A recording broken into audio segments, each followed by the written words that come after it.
Office-based cosmetic procedures to treat early signs of facial aging have exploded in popularity this decade. Dermal fillers used to treat fine wrinkles have increased more than 100% since the year 2000.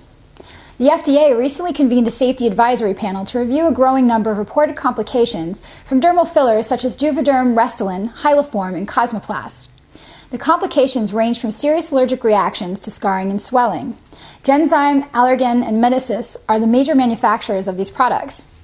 To discuss recommendations of the FDA panel and what the medical societies might do in response, we have with us today Dr. Jessie Chung, Associate Director of Cosmetic Dermatology at the prestigious NYU Medical Center. Dr. Chung, what are your thoughts on the 900 cases of complications presented by the FDA? What do you think the real incidence rate is in this country?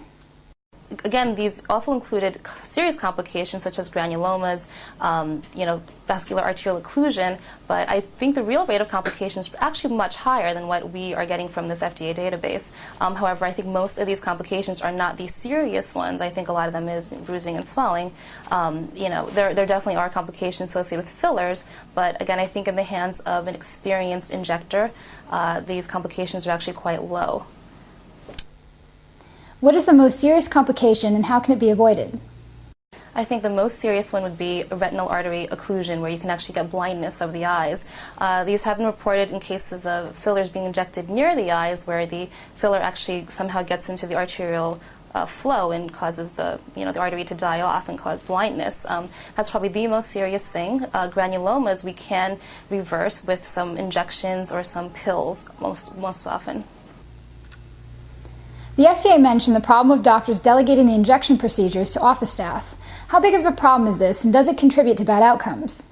Well, I've definitely met some great nurse practitioners or nurses who inject fillers wonderfully. However, I do believe that most doctors prefer to keep the filler injections in their own hands because, a lot of people aren't really trained properly. So I think that overall, doctors probably do prefer to inject these fillers on their own. But I think it's hard because we already have so many non-physician injectors, a lot of physician's assistants, a lot of nurse practitioners doing the fillers, and some of them are quite good. So it is a hard decision to make because we have some good ones, but we have some bad ones. So I don't know if it's going to be up to the state to decide, such as with lasers. Certain states do not allow non-physicians to operate lasers.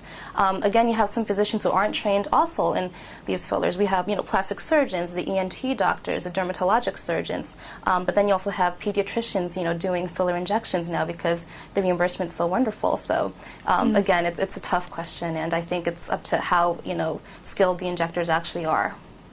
What will your societies recommend? Well, I think that the fillers that are already FDA approved, they're not really going to create any more studies with those fillers. We know that they work. They're relatively safe when used appropriately in the right places, or skilled injectors. I think that maybe going forward, the FDA will perhaps have larger scale studies regarding the fillers that have not yet been approved. But according to what our societies might recommend is basically just make sure you have the right training and that the physician is the one